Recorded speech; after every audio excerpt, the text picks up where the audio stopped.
Lucinta Luna kini fokus bisnis walau tetap jadi komedian. Selebgram Lucinta Luna kini fokus bisnis. Ia menyadari bahwa dunia hiburan belum bisa menjamin kehidupannya. Meskipun dikatakannya ia tetap menjadi komedian, Lucinta Luna mengaku bersyukur banyak diberikan kemudahan ketika hendak memulai bisnisnya. Salah satu sosok yang turut memotivasi Lucinta Luna untuk memulai bisnis adalah presenter Boy William.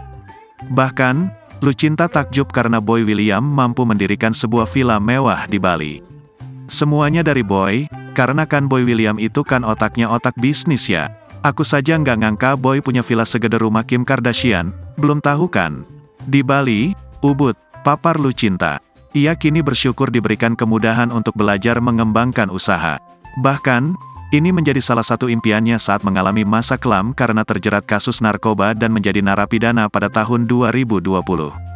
Adapun Lucinta Luna baru saja meresmikan kafe barunya, Marina by Dr. Lobster di kawasan Tangerang, Banten.